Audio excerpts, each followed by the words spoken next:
मैं अब भाई सुनो, इसी बच्चे हैं ये इसमें।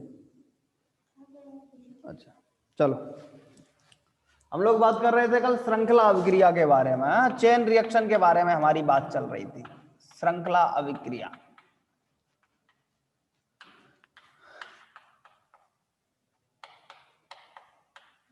Chain reaction.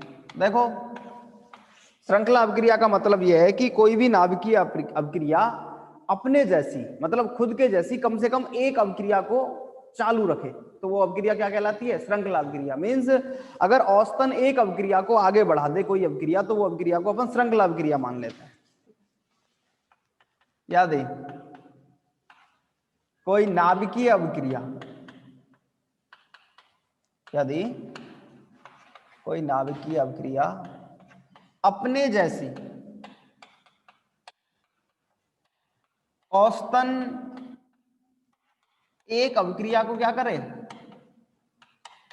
आगे बढ़ा दे, तो वो अभिक्रिया क्या कहलाएगी? श्रृंखला अभिक्रिया कहलाएगी। ठीक है। कई बार क्या होता है श्रृंखला अभिक्रिया में, जैसे एक अभिक्रिया हुई, उस अभिक्रिया से न्यूट्रॉन तो बहुत सारे निकलते हैं, ऐसा पॉसिबल है, लेकिन जरूरी यह है कि उन न्यूट्रॉनों में से कोई सा न्यूट्रॉन क्रिया करने लायक होना चाहिए। मींस अभिक्रिया को आगे बढ़ाने वाला होना चाहिए। सारे के सारे न्यूट्रॉन इसी काम में नहीं आते, कुछ न्यूट्रॉन तो डिके हो जाते हैं, क्षय हो जाते हैं। तो अपन को जो न्यूट्रॉन चाहिए होते हैं, या तो वो ऊष्मीय न्यूट्रॉन होने चाहिए,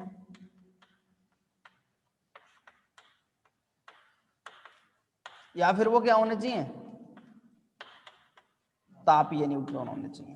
मीन्स 0.25 इलेक्ट्रॉन वोल्ट एनर्जी होनी चाहिए, या फिर 1 मेगा इलेक्ट्रॉन वोल्ट एनर्जी होनी चाहिए। समझे बात? तो इस प्रक्रिया में अपन क्या करेंगे? श्रृंखला अभिक्रिया के बारे में बात करेंगे। हमारे पास नॉर्मली जो है श्रृंखला अभिक्रिया होने का जो तरीका है वो ऐसे है, जैसे मान लो ये आपके पास कोई परमाणु है, या कहें कि कोई नाभिक है। इस नाभिक पर न्यूट्रॉन क्या करता है? टक्कर करता है। इस टक्कर के बाद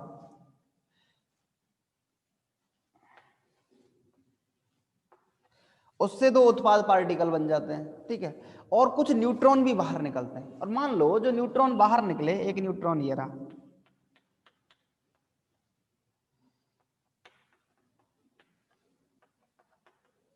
एक न्यूट्रॉन ये रहा भाई, या तो दो न्यूट्रॉन, अपन जैसे नाभिकीय अभिक्रिया के बारे में बात करते हैं, अपन जिस फेमस रिएक्शन के बारे में पढ़ते हैं, और फेमस रिएक्शन ये है 0N1 प्लस यूरेनियम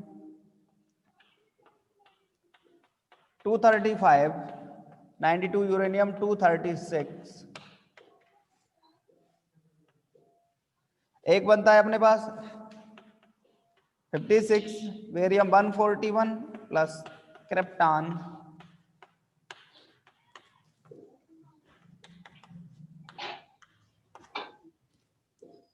तो अपन ने मान लिया कि साहब 3 न्यूट्रॉन काम कर रहे हैं। ठीक है। फिर इनमें से कोई एक न्यूट्रॉन फिर क्या करेगा? अगले यूरेनियम परमाणु से, जो और यूरेनियम परमाणु रखा होगा, उससे क्या करेगा? टक्कर करेगा। ये वाला किसी अगले यूरेनियम परमाणु से टक्कर करेगा, ये वाला किसी अगले यूरेनियम परमाणु से टक्कर करेगा। करो भाई, ये इससे टक्कर करेगा, ये इससे टक्कर करेगा, ये इससे टक्कर करेगा। फिर क्या होगा? फिर आगे और रिएक्शन और बढ़ती चली जाएगी। देखो, उत्पाद पार्टिकल तो बाहर निकलेंगे ही निकलेंगे, फिर से क्या बाहर निकलेंगे? न्यूट्रॉन।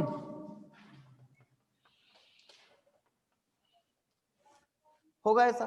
फिर ऐसे ही इससे उत्पाद पार्टिकल तो बाहर निकले, उसके अलावा न्यूट्रॉन। ऐसे ही इससे उत्पाद पार्टिकल बाहर निकले, न्यूट्रॉन बाहर निकलेंगे। फिर ये न्यूट्रॉन फिर यूरेनियम परमाणुओं से क्या करेंगे? टक्कर करेंगे। ये इससे करेगा, ये इससे करेगा। इसका मतलब क्या हुआ? इसका मतलब ये हुआ कि ये अभिक्रिया निरंतर बढ़ती हुई चली जाएगी। ठीक है। इसको कहते हैं अपन प्रथम पीढ़ी, फर्स्ट जनरेशन। इसको कहते हैं अपन द्वितीय पीढ़ी, सेकंड जनरेशन। और इसको कहते हैं फिर अपन तृतीय पीढ़ी। ऐसे करते करते आगे तक चलती चली जाएगी, ठीक है। अच्छा, इसके अलावा अपन क्या करते हैं, अपन इसके लिए एक गुणन कारक, एक कोफिशिएंट लेते हैं, उसका नाम होता है मल्टीपल फैक्टर, गुणन कारक। के से डिनोट करते हैं, गुणन कारक को किससे डिनोट करते हैं, के से। मतलब क्या है उसका, मतलब यह है एनवी पीढ़ी में न्यूट्रॉन की संख्या बटे n-1वीं पीढ़ी में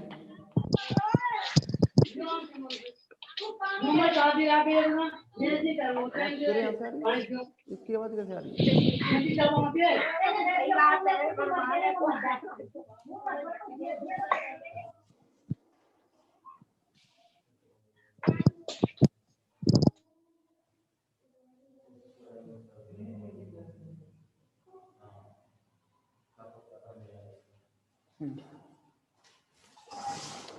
nवीं पीढ़ी में न्यूट्रॉन की संख्या, n-1वीं पीढ़ी में न्यूट्रॉन की संख्या।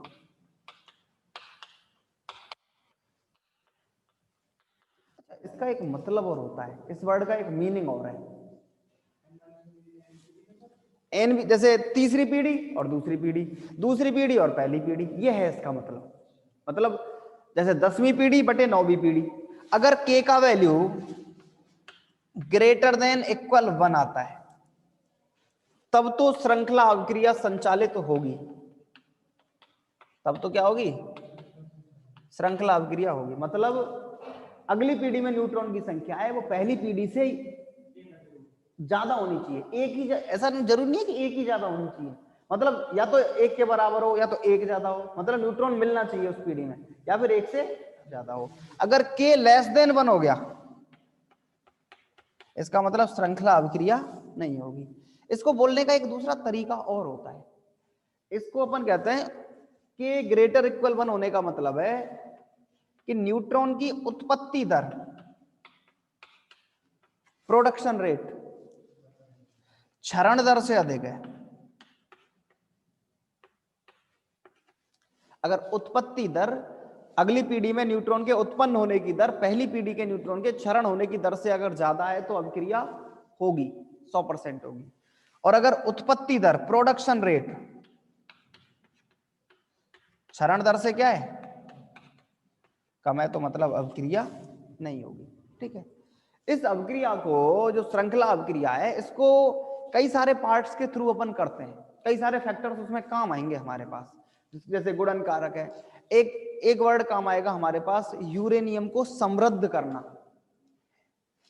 समझो, जैसे अगर अपन यूरेनियम के साथ विखंडन की अभिक्रिया करना चाहें या यूरेनियम परमाणु के विखंडन के बारे में बात करें तो उसके लिए कई सारे स्टेप हैं, जिन स्टेपों के थ्रू अभिक्रिया होगी, कुछ कंडीशंस हैं। ऐसे नहीं होती श्रृंखला अभिक्रिया की भाई आपका मन किया और आपने श्रृंखला अभिक्रिया चालू कर दी, तो ऐसे श्रृंखला अभिक्रिया नहीं होगी। उसके लिए अपन को अलग से कुछ पार्ट यूज करने पड़ेंगे, ठीक है। तो अपन उन्हीं चीजों के बारे में बात करेंगे कि श्रृंखला अभिक्रिया होने के लिए आवश्यक क्या है, कौन कौन सी चीज हमारे लिए आवश्यक है जिनसे क्या होगी, श्रृंखला अभिक्रिया होगी, ठीक है। चलो जरा बताओ एक बार की ये बात समझ आई या नहीं आई, बोलो।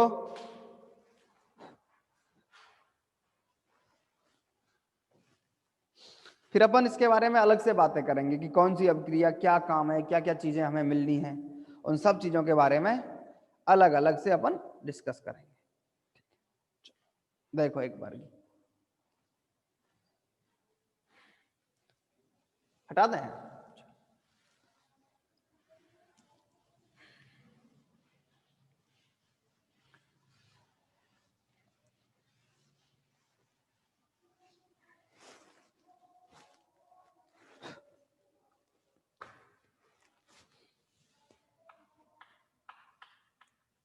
श्रृंखला अभिक्रिया के लिए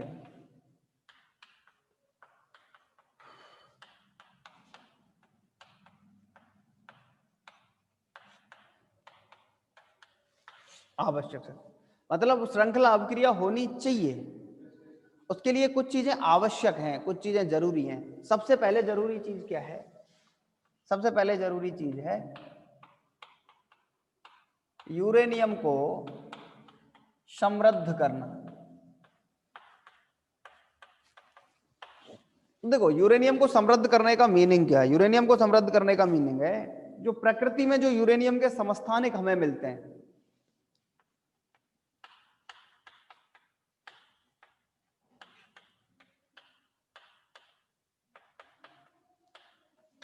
एक तो मिलता है 92 यूरेनियम 234, 92 यूरेनियम 235 और 92 यूरेनियम 238। इसके पाए जाने की मात्रा होती है 0.006%। ये प्रकृति में इतना मिलता है, ठीक है। दूसरा होता है 0.714% और तीसरा होता है 99.28%।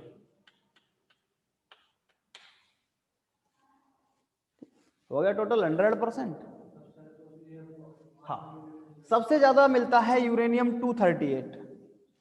मतलब ये है कि जैसे मान लो आपके पास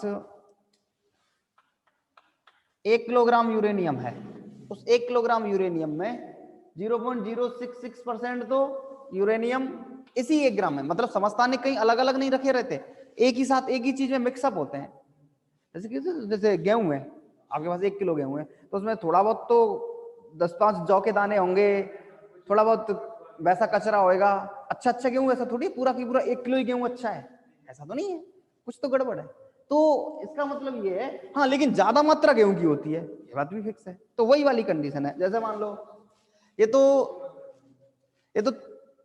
थोड़ा बहुत कचरा है, ठीक है, ये जौ के दाने हैं और ये गेहूं है, और अपन किसी को तोल के देंगे तो सारा ही तो देंगे, ऐसा थोड़ी छान के गेहूं दे देंगे भाई। गेहूं के इसी का ही होगा उपयोग, सारी जगह ही उपयोग यूरेनियम। एक्चुअली उसमें एक रीजन है, मैं वही बात बताना चाह रहा हूं तुम्हें, ठीक है। तो इसका मतलब ये हुआ कि 1 किलोग्राम यूरेनियम में इतने इतने परसेंटाइल का पार्ट इसका होता है, ठीक है। एक्चुअली प्रॉब्लम क्या होती है, इसकी मात्रा तो बहुत कम है इसलिए ये काम का नहीं है।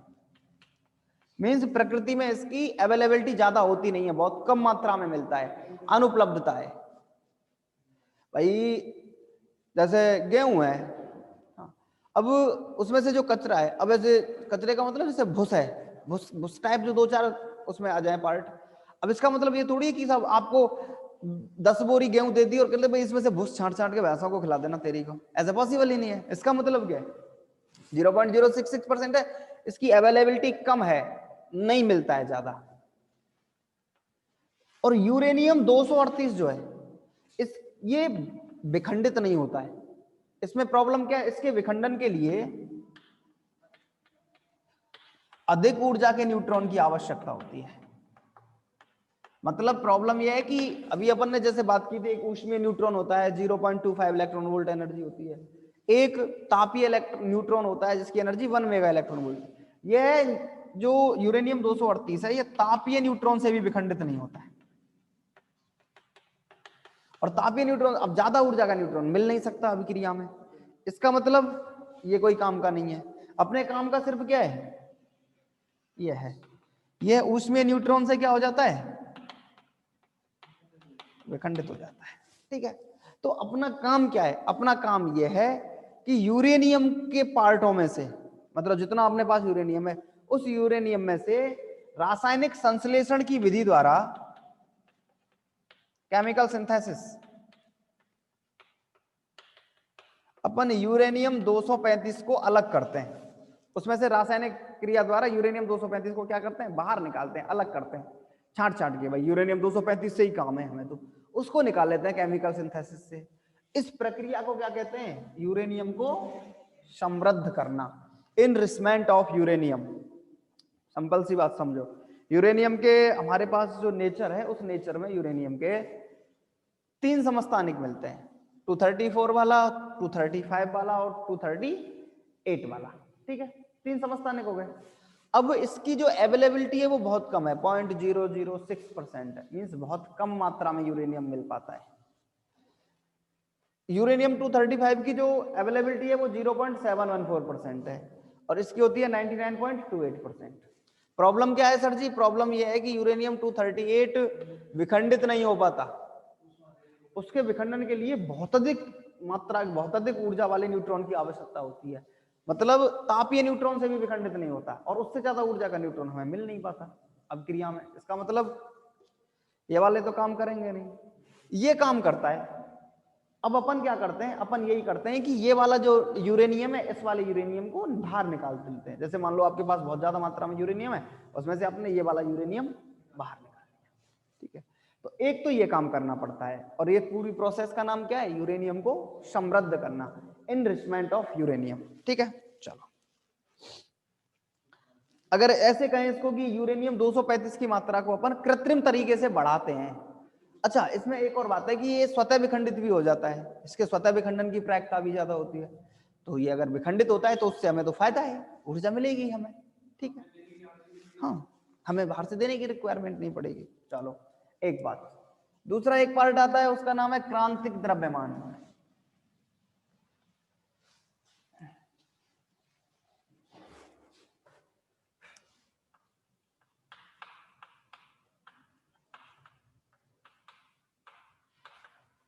Critical mass.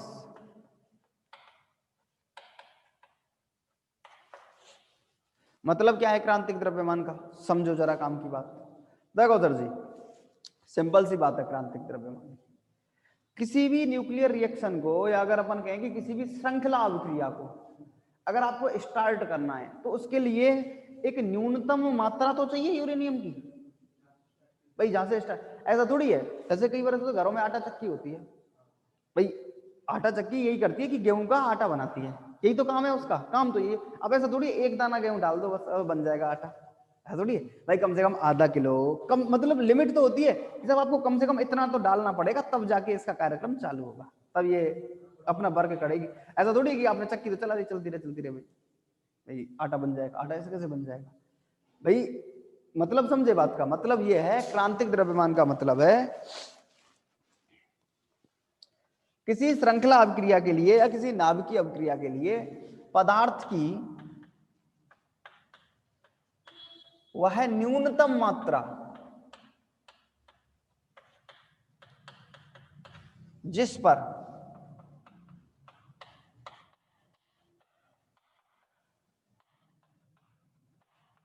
नाभिकीय अभिक्रिया क्या हो सके,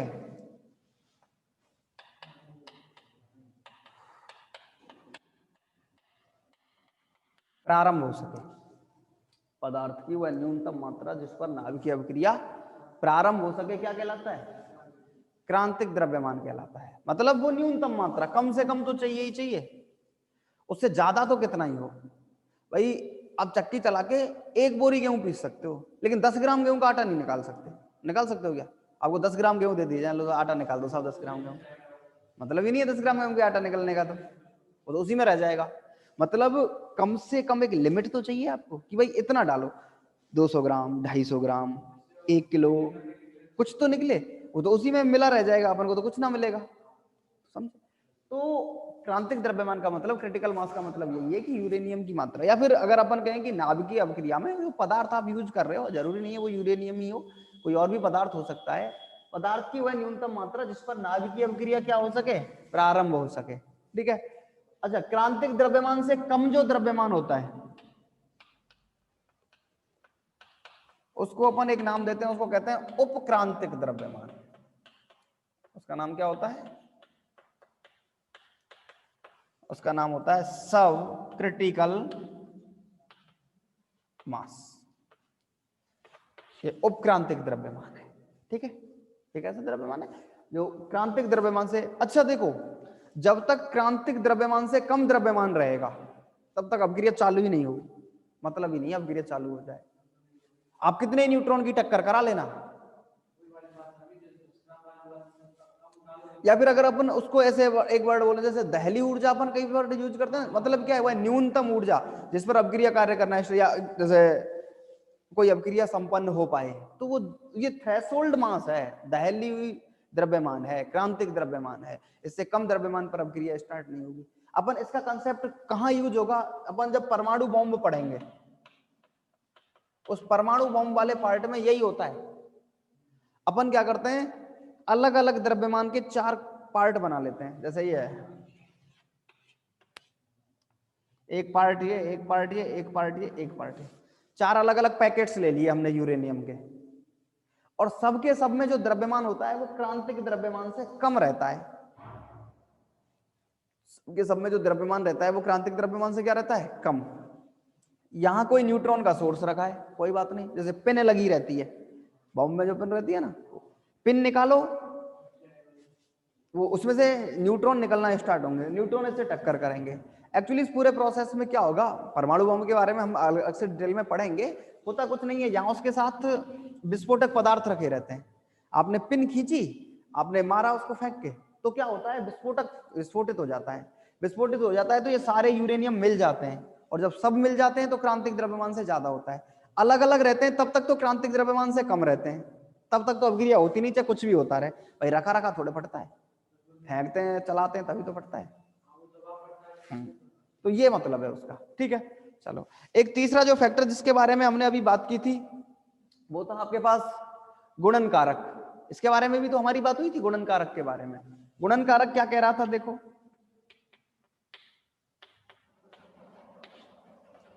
उसको कहते हैं अपन मल्टीपल फैक्टर, जिसके बारे में अभी के बारे में तुम्हें बताया था, अभी डिस्कस किया था ना के बारे में हमने। के का काम क्या है, के गुणन कारक जिस वर्ड को कह रहे हैं वो यही है कि एनवीपीडी में उत्पादित न्यूट्रॉन की संख्या बटे n-1 में। अगर के ग्रेटर देन 1 होता है,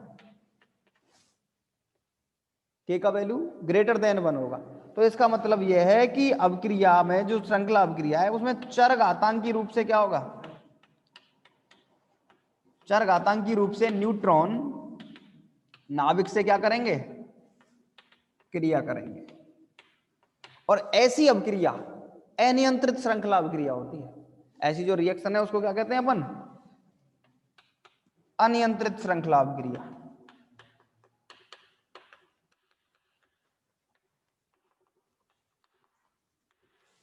ठीक, एक दूसरी अभिक्रिया है जहां के इक्वल टू 1 आ जाए, जितने पहली पीढ़ी में थे उतने ही इसमें है, तभी तो 1 आएगा, 2 है तो 2, 3 है तो 3, मतलब के का मान 1 आ जाएगा। उस अभिक्रिया में क्या होगा, कणों से टक्कर तो करेगी लेकिन औसतन एक अभिक्रिया कार्य करती रहेगी, मतलब औसतन एक न्यूट्रॉन काम करता रहेगा। वही जैसे एक न्यूट्रॉन ने टक्कर की, फिर जितने न्यूट्रॉन बने उनमें से एक न्यूट्रॉन अगले परमाणु से टक्कर कर लेगा, फिर 3 बने उनमें से एक अगले से कर लेगा, तो अभिक्रिया एक एक करके चलती रहेगी। वो अभिक्रिया कैसी है, उसको अपन कहेंगे नियंत्रित श्रृंखला अभिक्रिया, कंट्रोल्ड चेन रिएक्शन। और अगर k लेस देन 1 हो गया तो उस कंडीशन में क्या होगा, एक भी न्यूट्रॉन नहीं मिल रहा, अभिक्रिया के लिए न्यूट्रॉन है ही नहीं उपलब्ध, और अगर न्यूट्रॉन उपलब्ध नहीं है तो अभिक्रिया नहीं होगी। तो ये यूरेनियम को समृद्ध करना, क्रांतिक द्रव्यमान, गुणन कारक, ये कई सारे फैक्टर ऐसे हैं जो किसमें काम करते हैं, नाभिकीय अभिक्रियाओं में काम करते हैं। ठीक है, मीन्स नाभिकीय अभिक्रिया के होने के लिए आवश्यक है, ऐसी चीजें होनी चाहिए। श्रृंखला अभिक्रिया तभी हो पाएगी जब के ग्रेटर देन 1 हो या इक्वल 1 हो। ग्रेटर देन 1 का मतलब अनियंत्रित श्रृंखला अभिक्रिया होगी जो परमाणु बॉम्ब में काम करेगी। के इक्वल टू 1 का मतलब नियंत्रित श्रृंखला अभिक्रिया होगी जो नाभिकीय भट्टी में काम करेगी, न्यूक्लियर रिएक्टर में काम करेगी। ठीक है, और के लेस देन 1 का मतलब तो श्रृंखला अभिक्रिया होगी ही नहीं। ठीक है, चलो जरा एक बार की देख लो ये सारी चीजें, फिर अपन आगे बात करेंगे, और तुम लोग एक बार रिजॉइन और कर लेना है।